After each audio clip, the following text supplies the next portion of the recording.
अहम त्वा सर्व पापेभ्यो मोक्षयिष्यामि मा शुचः। तो ये जो पद्धति है, उस पद्धति का तात्पर्य ये है कि आप कोई अंत में जब अर्जुन ने भगवान पर निर्णय का भाव छोड़ लिया और भगवान ने निर्णय किया तो अर्जुन के लिए वो सरल हो गया। तो इसी प्रकार से धर्म के विषय में भी जब व्यक्ति अपनी ही बुद्धि से निर्णय करेगा तो शास्त्रों में तो अनेक धर्म का वर्णन है और अलग अलग प्रसंगों में कहीं तप का महत्व है, कहीं योग का महत्व है, कहीं सत्य का महत्व है, कहीं परोपकार का महत्व है, कहीं दान का महत्व है। अब ऐसी स्थिति में व्यक्ति स्वयं कैसे निर्णय करे कि वह किस धर्म का पालन करे।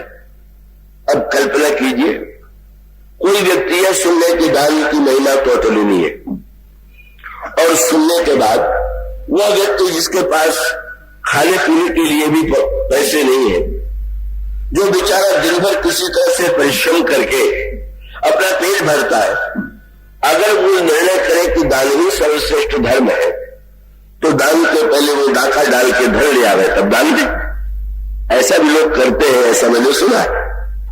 तो इसका अर्थ ये हुआ कि अगर धर्म का अर्थ ये हो गया कि आपके पास वो वस्तु तो है नहीं और उसको पाने के लिए पहले आप अधर्म कीजिए और धर्म करके वो वस्तु एकत्रित कीजिए और उसके बाद आप धर्म का पालन करें, तो वस्तु का धर्म का रहस्य बहुत थोड़े लोग, अधिकांश लोगों की समस्या ये है कि वो धर्म की चर्चा कर रहे हैं पर स्वधर्म के बारे में विचार नहीं कर रहे।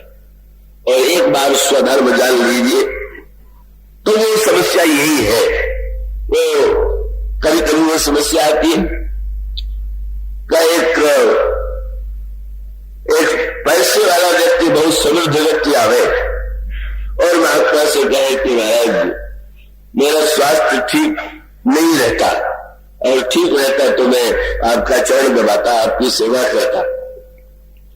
और एक दरिद्र व्यक्ति आवे, उसका स्वास्थ्य अच्छा हो तो वो कहे कि क्या बताओ मेरे पास पैसा नहीं है, नहीं तो मैं मंदिर बनवाता, पूजा करता। तो दोनों व्यक्ति धर्म से वंचित। जो आपके पास है उसका तो उपयोग कीजिए, जो नहीं है उसका आप उपयोग करना चाहते, जो है आप उसका उपयोग नहीं करना चाहते, तो मानो ये धर्म का सही निर्णय नहीं। धन है तो धन से सेवा कीजिए, धन है तो धन से सेवा कीजिए और तन धन न हो तो मन से ही सेवा कीजिए। तो वो निर्णय ये करना है कि व्यक्ति ये समझ ले कि हमारे लिए हम कहाँ है, हमारी क्या स्थिति है और हमारे लिए कौन सा धर्म और कौन सा साधन उपयोगी। ये जो ग्रंथ है अब उसको संदर्भ में रख के विचार कीजिए। ये जो माता और पिता श्रवण कुमार के हैं वो दृष्टिहीन है और उन्होंने सचमुच तीर्थ यात्राओं का बड़ा अपना महत्व है, बड़ी दृष्टियों से बड़ा महत्व है। कब व्यक्ति घर काम के कामकाज से अलग होकर के जब वो एक ही विशेष लक्ष्य को लेकर के वहां जाता है और शांत चित्त से वहां स्नान करता है, स्मरण करता है, चिंतन करता है, तो उस समय उसके लिए अधिक स्वाभाविक रूप से उसके जीवन में उसका एक बड़ा लाभदायक परिणाम होता है। किंतु तीर्थ यात्रा किसके लिए, बस प्रश्न तो यही। अब अगर शास्त्रों में तो लिखा गया, कभी अधूरी बात मत सुनिए। और अधिकांश लोगों का दुर्भाग्य है कि जब सुनेंगे तो अधूरे सुनेंगे। बस रामायण की कुछ चौपाइयां पढ़ ली चाहे सुन ली, गीता के बस चाहे कुछ श्लोक पढ़ लिए और सुन लिए। और कई लोग तो मुझसे यही पूछ लेते हैं कि तुलसीदास जी ने तो लिख दिया कि ढोल गवार शूद्र पशुधारी। हमने कहा 5000 चौपाइयों में बस एक ही याद है, रामायण में और भी कुछ चौपाइयां है कि केवल तुलसीदास यही लिख के चले गए। अरे भाई, किसी भी ग्रंथ को आप पढ़िए सुनिए तो उसको पूरा तो सुनिए, पूरा तो समझिए। अधूरा सुनने का संकट कितना बड़ा अभिमन्यु के सामने आ गया और अधूरा सुनने का कितना बड़ा संकट नारद के जीवन में आ गया। नारद के प्रसंग में आप यही तो पढ़ते। नारद जी ने अगर भगवान की पूरी बात सुन ली होती तो सारी झगड़े से बच जाते। विवाह की इच्छा हुई, भगवान की प्रार्थना की, भगवान सामने आ गए, भगवान से कहने लगे आपको महाराज मेरे बनाई कैसी और मेरी इच्छा विवाह करने की है। आपन रूप देव प्रभु मोही आन भात नहीं पावो वही, अपना रूप हमको दे दीजिए जिससे मेरा विवाह हो जाए। भगवान ने तुरंत कहा यहां नारद जही विधि होई परम हित, नारद सुनहु तुम्हार सही मैं करब न आल कछु बचन न निशा हमार। नारद तुम्हारा जिसमें परम हित होगा मैं वही करूंगा।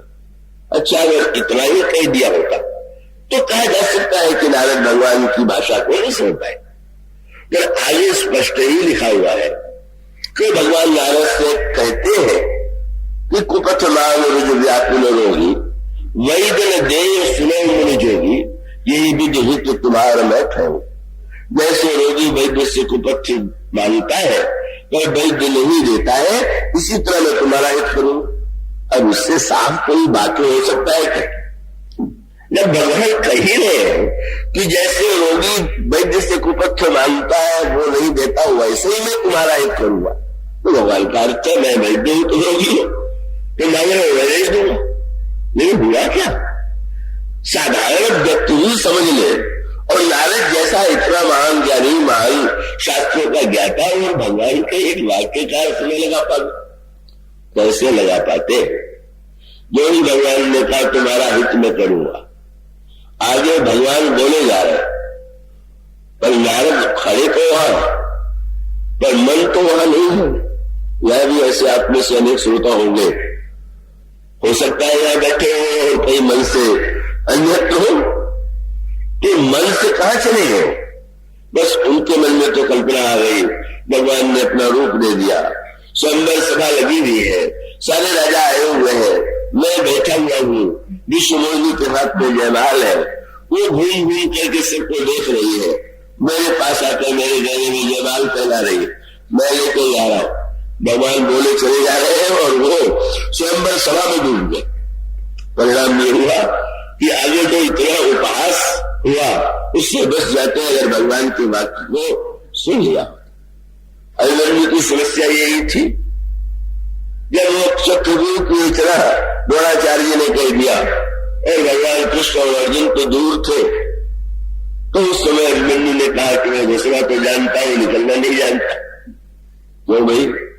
क्या मत्स्य जब मैं गर्भ में था तो मेरे पिताजी मेरी मां को चक्रव्यूह की रचना की कथा सुनाने लगे, उन्होंने घुसने की, बैठने की जो कला बताई वो तो मां ने सुना, उसके बाद उनको नींद आ गई तो मैं नहीं सुन पाया। फिर वही बात, उतना बड़ा संकट आ गया, आधा सुना तो भीतर घुस गए और फिर तो लौट के कभी आ ही नहीं सकते। और इसलिए शास्त्रों के जो वाक्य है, जो लोग उसको सही अर्थ में न लेकर के केवल एक अधूरा वाक्य को पकड़ लेते हैं, उनकी स्थिति वही होती है जो श्रवण कुमार के माता पिता की हुई। वो स्वधर्म का चुनाव नहीं कर पाए, उनका स्वधर्म तो बड़ा ही सुंदर हो सकता था अगर वो ये अनुभव कर लेते कि ईश्वर ने हमको दृष्टि नहीं दी है, दृष्टि नहीं दी है, किंतु भगवान ने हमें काम दिया है। और तब रामचरितमानस में उमाशंकर जी संभवतः वही प्रसंग आपको सुना रहे हैं। अगर श्रवण है तो कितना बड़ा सदुपयोग कर सकते थे। तीर्थ में नदियों को स्नान के लिए समुद्र में जाने के स्थान पर नदी और समुद्र स्वयं अपने पास बुला सकते थे। और वो क्या था? बोले जिनके श्रवण समुद्र समाना, कथा तुम्हारी सरित सरिनाना, बरह निरंतर रोए न पूरे, तिनके ही तुमको गृह रूरे। अगर वो कान को समुद्र बना लेते तो सारी गंगा, यमुना, सरस्वती जितनी नदियां थी, बिना वहां बैठे बैठे सारी नदियों में स्नान कर लेते, सारी नदियों के स्नान का फल पा लेते, अयोध्या चले जाते, चित्रकूट चले जाते। चित्रकूट जा सकिए तो बहुत सुंदर है, पर असमर्थ है तो फिर चित्रकूट को यही बुला लीजिए। आप या तो वहां चले जाइए या उनको यहां बुला लीजिए। और तुलसीदास जी ने तो बता दिया। अयोध्या जा सके तो क्या कहना, अयोध्या में जा सके तो समर्थ नहीं है तो अयोध्या को यहीं पर बुला ले। और अयोध्या को गोस्वामी जी ने लिखे कि संत सभा अनुपम अवध सकल सुमंगल मूल। जहां संत सभा है वही अनुपम अवध है। उसका अभिप्राय कि सत्संग में बैठ करके अगर आप ये अनुभव करें कि हम अयोध्या में बैठे हुए, कथा के प्रारंभ में आप क्या सुनते, छतरपुर में बैठ के कथा थोड़ी आप सुनते हैं और कहीं जाके, आप अयोध्या में बैठे हुए हैं, यही तो कहा जाता है। इसका अर्थ ये है कि अगर हम समर्थ हैं तो जाना बहुत अच्छा, उसके अनेक लाभ हैं। पर असमर्थ अगर है तो हमारा कर्तव्य है कि हम स्वयं का जब वो सारे तीर्थों को, सारी नदियों को कथा के माध्यम से ही बुलाया जा सकता है। चित्रकूट में जा सके तो चित्रकूट में तो आप बैठे हुए, राम कथा मंदाकिनी चित्रकूट चित चारु तुलसी सुभग समेह बन सिय रघुवीर विहार। और इसका अर्थ ये हमारा और आपका कर्तव्य है कि जो हमारे लिए उचित साधन है और जो हमें क्षमता है उसका उपयोग करें। तो कथा श्रवण करके वो धन्य हो सकते थे, ये सोच के प्रसन्न हो सकते थे कि चलो भगवान ने दृष्टि नहीं दिया तो साधक की दृष्टि तो ये हो जाएगी कि संसार यदि दिखता नहीं तो चलो अच्छा बुरा देखने से बचे। कल से हम भगवान का चरित्र सुन रहे हैं और वो भगवान हृदय में आ गए, उनका चरित्र आ गया, सारी नदियां आ गई तो धन्य हो जाते।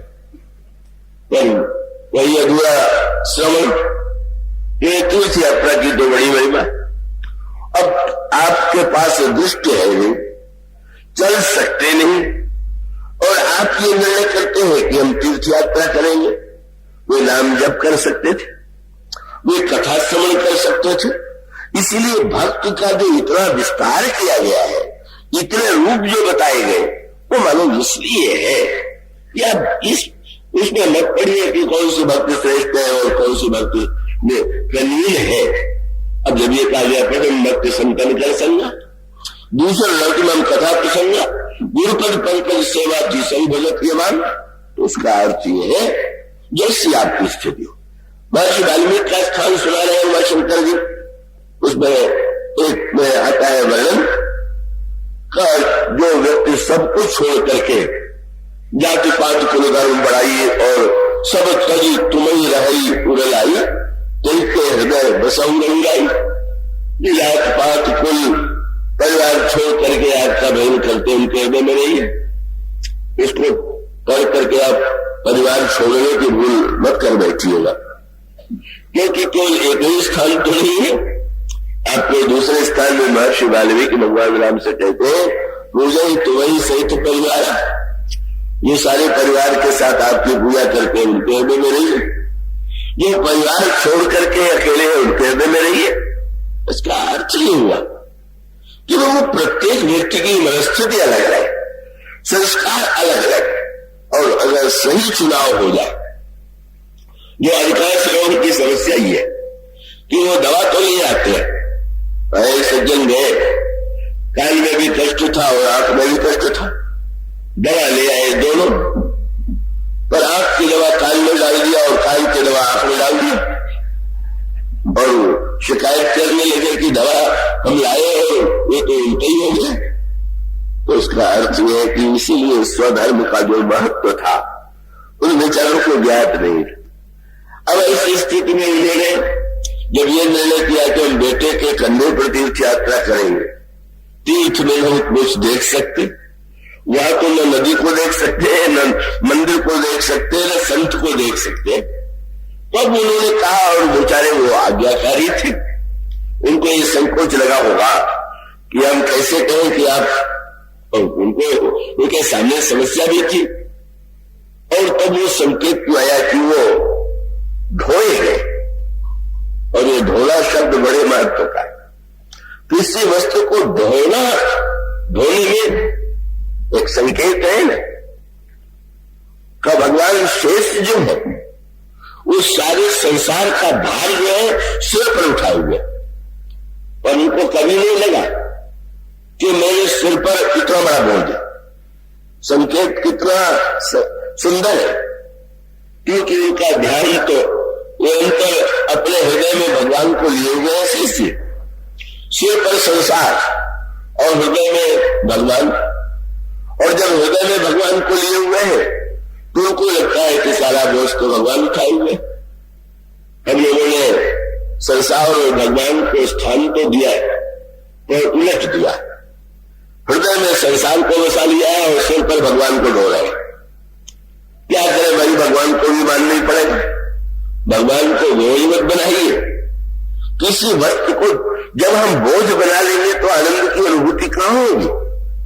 और इसलिए श्रवण कुमार ने यदि उनकी आज्ञा का पालन किया तो अपने स्थान पर उनकी प्रति भक्ति की प्रशंसा की जाती है, और वो ठीक।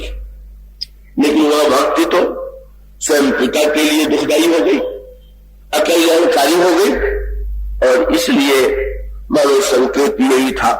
और वही महाराज श्री दशरथ की आलोचना है कि शब्द का बड़ा महत्व तो है, पर शब्द ही सब कुछ नहीं है।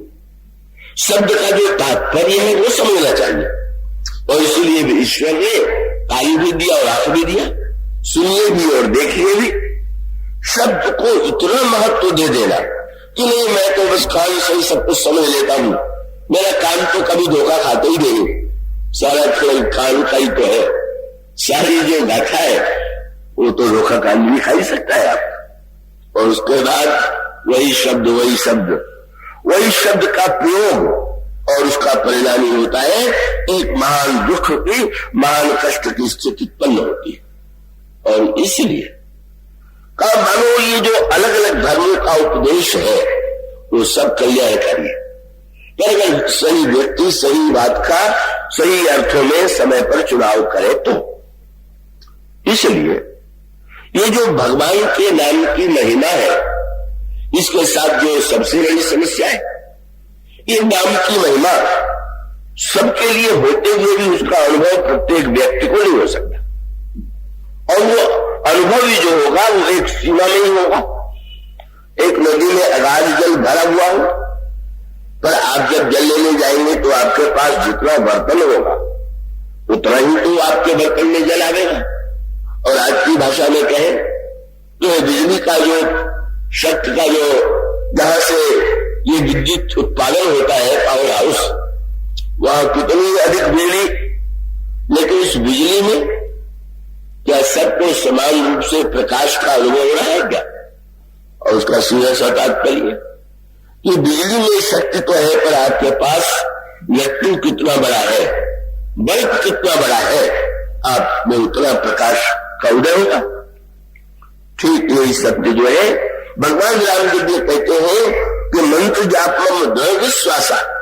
तो भगवान का तात्पर्य यह था कि सबसे बड़ी समस्या ये है कि व्यक्ति यह समझ ही नहीं पाता, ये मान ही नहीं पाता, ये विश्वास ही नहीं कर पाता है कि एक नाम जो है इतना कल्याणकारी।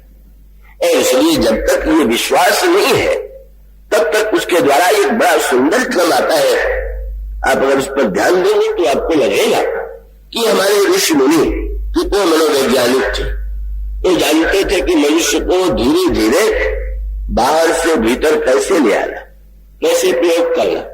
और इसीलिए आप पढ़ते हैं मन की साधना में आप पाते हैं मन राज्य छोड़ करके वन में गए, ऋषियों ने उनसे तीर्थ यात्रा कराई, जहां जहां तीर्थ रहे सुहाये, मूल्य सकल सादर करवाए। कहे उनको सारे तीर्थों में जाने की आज्ञा दिया। मनु शत्रुपा को तीर्थ यात्रा करके दुबले हो गए, अस्थि मात्र बड़े दोगल हो जाना स्वाभाविक है। आज भोगों का भोगने का व्यस्त शरीर अब तीर्थ यात्रा में दुर्बल हो गया। और उसके पश्चात कृष्ण शरीर मूल पट परिधारा, मनुष्य वस्त्र पुराने हो गए, वो तो पहन नहीं सकते तो बलकल वस्त्र पहन लिए। और उसके पश्चात सत समाज नित्य सुने ही पुराना। अब महात्मा लोग कथा सुना रहे। अब आप सोचिए, क्या मनु जी ने राजा जब थे तब कथा नहीं सुनी होगी क्या? मनु तो इतने धर्मात्मा राजा थे कि वो तो धर्मशास्त्र के ज्यादा आचार्य थे, वहां तो नित्य कथा होती थी। पर अंतर जब राजा के रूप में कथा सुनते थे तब और बात थी। अब मुनियों ने कथा भी सुनाया तो सुनाने के लिए कहा तीर्थ यात्रा करो। तीर्थ यात्रा करने के बाद मैंने कहा दूर जाओ, और दूर जाने के बाद फिर कहा कथा में बैठो, और फिर कथा सुनाई, और कथा सुनाने के बाद फिर कहा ले आए। कितनी सुंदर बात।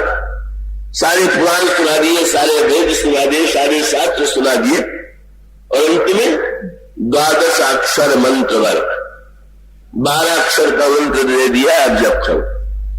पहले भी बता सकते थे पर बोले नहीं, जरा राजा को दुबला तो कर दे। तो दुबला शब्द का अर्थ शरीर से दुबला होना नहीं है, क्या मैंने क्षीणता का अनुभव, और वो क्षीणता का अनुभव इसीलिए अंत में जब भगवान सामने आए तो आपने ध्यान दिया। कब आए? दुबले, फिर मन के शरीर में हड्डी हड्डी मंत्र का जप कर रहे हैं, भगवान सामने आए। पर सामने आने के पहले भगवान ने एक अनोखा खेल किया, और अनोखा खेल क्या? दुबले मन को भगवान ने दर्शन दे दिया। आकाशवाणी हुई, और आकाशवाणी जब मन के कान में गई तो पहला अंतर क्या पड़ा? वो मृतक जियावन गिरा सुहाई, श्रवण रंध्र हुई उड़ जब आई, हृष्ट पुष्ट तब भय सुहाय, मानो अभय भवन ते आए। इतने मोटे तगड़े हो गए जैसे अभी अभी राजपुर से आए हुए। बाद में भगवान क्यों आए? भगवान से मैंने पूछ सकते थे कि महाराज आप उस समय उस रूप में मेरे सामने क्यों नहीं आए? तो भगवान का उत्तर यही था कि मैं नहीं चाहता था कि तुम्हें भ्रम हो जाए कि तुम्हारे दुल्ले पर से हम जीत गए, तुम्हारी तपस्या से हम जीत गए। ये भ्रम न पालना। ये तपस्या तो तुम्हें तुम्हारे को थकाने के लिए थी। क्या वस्तुतः तो मैं प्रेम के द्वारा प्राप्त होता हूं। मोटा है कि दुबला है, कैसा है, पर नहीं। अब जो है भगवान का एक संकेत ये है कि ये जो साधना का मार्ग है वो तो व्यक्ति को इस स्थिति में लाने के लिए है कि व्यक्ति, अगर हम कह रहे, एक सज्जन मुझसे आए पूछने लगे कि नहाने के बाद भगवान का नाम लेना चाहिए कि बिना नहाए लेना चाहिए? मैंने कहा नहीं, स्नान करके पवित्र होकर लेना चाहिए। मेरे किसी शिष्य ने मुझसे पूछ दिया, आप हम लोगों से तो ऐसा नहीं कहती, ऐसा कैसे कह दिए? कब मैंने कहा तुम्हें देखा नहीं? जब वो आए थे तो कितना जल छिड़क करके आसन ढूंढ रहे थे कि कहां बैठे, तो मैं समझ गया कि उनकी पवित्रता का संस्कार अगर स्नान से इतना जुड़ा हुआ है, और मैं कह दूं कि बिना स्नान की गली तो बेचारे को तो लगेगा, नाम भी लेगा तो बार बार याद आएगा, अभी तो नहाए हुए नहीं है, अभी तो गंदे। तो भगवान की जितनी याद नहीं आवेगी तो शरीर और गंदगी की याद आवेगी। इसलिए उसके व्यक्ति के लिए जो व्यक्ति जहां है उसको वैसा ही, उस रूप में जो तत्व है, सत्य है, वो अलग बात है। पर वो चरणदास जी ने कहा कि महाराज आप तो इतने भाषण देते हैं, इतना उपदेश देते हैं, तो कुछ जो देते हैं उसमें उसे किस दृष्टि से दे?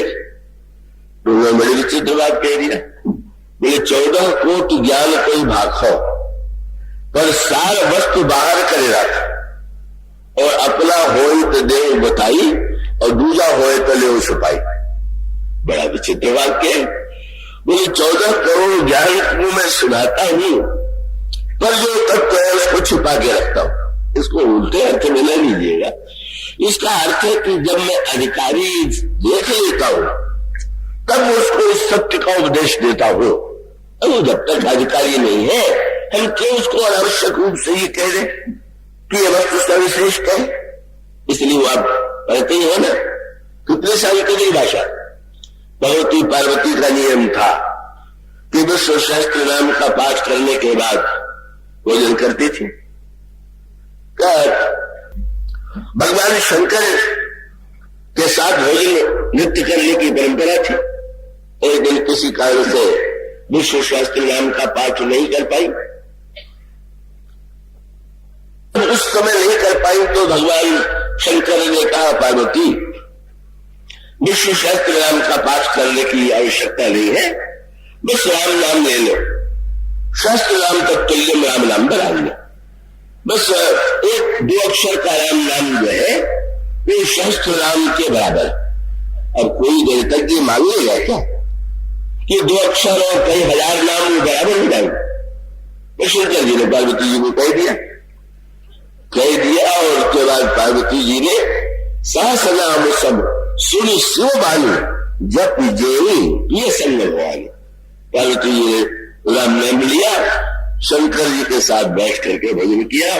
भगवान शंकर प्रसन्न हो गए, बोले आज से हम और तुम अलग अलग नहीं रह गए, अर्धनारीश्वर बन गए। सहस्र नाम सब सुनी शिव बानी जप जेई पिए संग भगवानी हर से हेतु हेरी हर ही को किया भूषण की को। तो ये बात तो पूछी जा सकती कि इतने वर्षों बाद, हजारों वर्ष बीत गए शस्त्र नाम का पाठ करते हुए, पहले दिन ही शंकर जी कह देते जिस दिन विवाह होके आया था कि राम नाम ही बस केवल वही है। 1000 नाम का रोज जप करने दिया, वही वो केवल गुरु है। और वो जानते हैं कि अगर मैं अभी ये बात कह दूंगा तो उनको लगेगा और कहना भी नहीं चाहिए। अब मान लीजिए किसी महापुरुष ने कह दिया कि मन संज्ञा तो कसौटी में गंगा, तो सत्य भी है, पर आयुषियों के लिए महामंत्र भी। जब न नहाना हो तो आप बात दोहरा दीजिए, मन संज्ञा तो कसौटी में गंगा। ये शास्त्र आलसी और निकम्मों के आलस्य का समर्थन करने के लिए थोड़ी। अब बात को पकड़ करके आप चाहे जब इसका उपयोग करने लगे तो 1000 नाम बराबर, 2 नाम बराबर क्या है? शंकर जी आनंद ले रहे, वो आनंद लेते हैं। शस्त्र नाम का पाठ करती है तो भगवान शंकर भी आनंद से इसको सुनते। पर अब लगा कि अब पार्वती और पास आ गई। अब दूरी तो इतनी थी कि पूरा एक जन्म ही दूरी में बीत गया। पार्वती जी सती के रूप में जीवन भर बेचारी दूर पास रह करके भी दूर ही पड़ी। और विवाह होने के बाद भी भगवान शंकर ने सोचा कि थोड़ा और जब वो पूरी तरह से श्रद्धा में हो गई, जब भगवान शिव की वाणी पर उनको विश्वास हो गया, तब आज शंकर जी ने कहा शस्त्र नाम राम रामेति रामेति रमे रामे मनोरमे शस्त्र नाम तत्तुल्यम राम नाम बराबर। और बस यही सोच कि राम नाम की महिमा तो बहुत है और अभी सुनाने के लिए कह दिया गया, सुन लीजिए। जब विश्वास का अवसर आवे, सुनने का एक लाभ तो है ही कि आप इस महिमा को सुन ले और उस महिमा को सुन करके जब विश्वास हो जाएगा, विश्वास नहीं होगा तो भी लाभ तो होगा ही। मैं उसको यूं कह लीजिए कि भोजन अगर आपके सामने परोसा जाए और आपका मन कहीं दूसरे स्थान पर और आपका ध्यान न हो और आप भोजन पूरा खा जाए, तो वह भोजन पेट में गया है तो शरीर में रक्त बनेगा ही, शरीर को शक्ति देगा। पर अंतर एक, आप मन लगा करके उसको स्वाद से लेंगे तो आपको खाते समय भी आनंद आएगा और बाद में भी स्वास्थ्य ठीक होगा। इसी प्रकार से भगवान का नाम जो है बिना मन के भी लेंगे तो भीतर पहुंच के लाभ तो करेगा, पर असली आनंद तो तब है जब स्वाद ले करके, जब नाम ले तब स्वाद आने लगे तो समझ लेना चाहिए। अब नाम लेंगे तो मरने के बाद कल्याण हो जाएगा, मुक्ति हो जाएगी। तो उस वजह किसी ने पूछ दिया भक्ति करने से क्या मरने के बाद कल्याण होता है? केसीआर जी ने कहा रे भाई, को जाने गई है को सुर को, कौन नरक पर धाम को, मरने के बाद कोई स्वर्ग जाएगा कोई नरक जाएगा, इसे कौन जानता है? वो तो मरने के बाद सबको स्वर्गीय लिखा जाता है, किसी को नरकीय तो लिखा नहीं जाता।